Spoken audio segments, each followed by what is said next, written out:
Coach Julia here.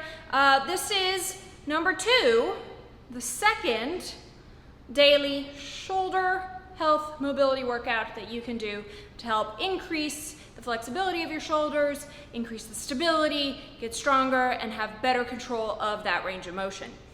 You're gonna need some stuff today. I have a box with me. I'm gonna have a pair of light plates that I can use. I have a kettlebell or a dumbbell that's on the lighter side. And then I want kind of a thicker band for what I'm gonna use this for today. As always, I'm gonna start off with breathing. Today's breathing exercise is gonna be a 90-90. So you're gonna place your feet on a box. If you don't have a box, you can do this with the sole of your foot pushing into the wall. I'm gonna go ahead and dig my heels into the top of the box, and I want a 90-degree bend in my knees, thus 90-90. From there, I'm going to tuck my hips under slightly so that my butt is off the floor, but my low back and my tailbone are still there. I want to feel for hamstrings engagement, but not glutes. So if you feel like you're squeezing your butt really hard, go ahead and relax that. Then from here, I'm going to start with my arms at my side. I'm going to focus on that nice deep inhale, allowing the expansion to move into my back. As I exhale through the mouth, I want my ribs to knit together.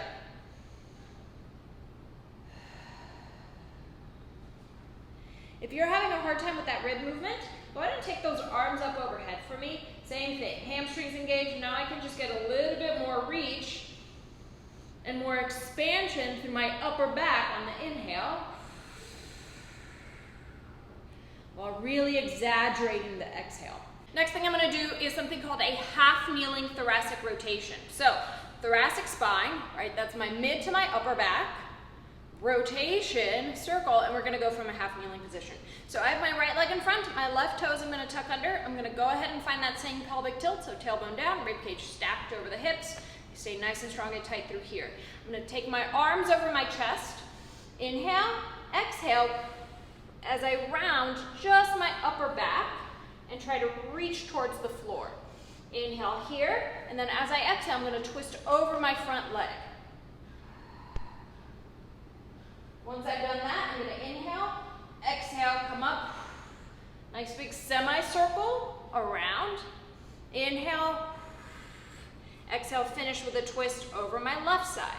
Then I start again.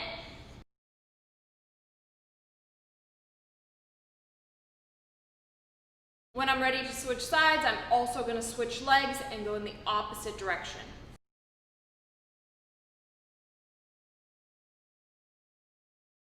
Back in my box. This next exercise is all about lengthening out those lats and getting a little bit more strength in my upper back or in my thoracic spine. I'm going to start with the pinky side edge of my hand resting on the box, and I'm going to go ahead and sit my hips down and back towards my heels.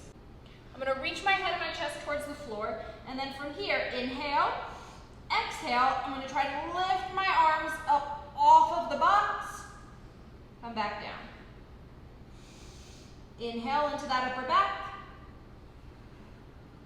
Exhale, hold, hold, hold. You notice that there's not a lot of movement going on in my actual trunk and my torso. I really just want to get that movement through my shoulders and my upper back.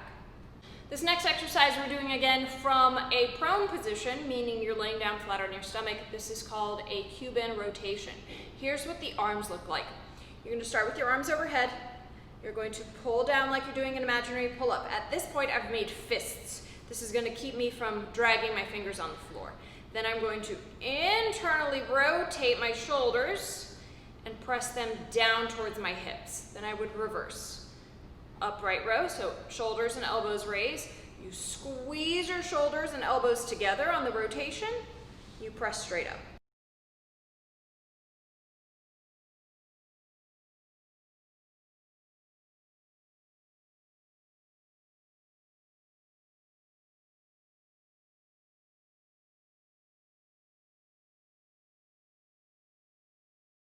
It's really tempting to make the movement happen from your wrists or by flaring the elbows out to the side. Be really honest with yourself. Keep a nice firm 90-degree angle, not a lot of movement through the wrist.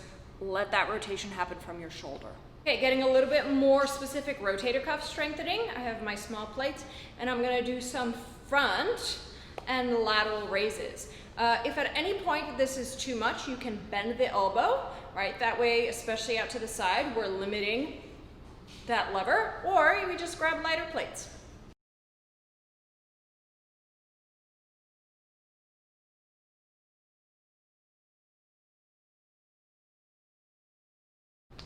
All right, so I get a little bit more lat specific strengthening. I've got a band looped around the top of a pull-up bar. I'm going to set up in a half kneeling position. Again, one leg in front, one leg behind. I'm tucking that back toe under. I'm gonna find that nice pelvic tilt, rib cage down. Whatever knee is down, that arm is holding. And then from here, I wanna release that shoulder blade, so really get a stretch through that scapula, and then engage through here first as I pull down towards my chest.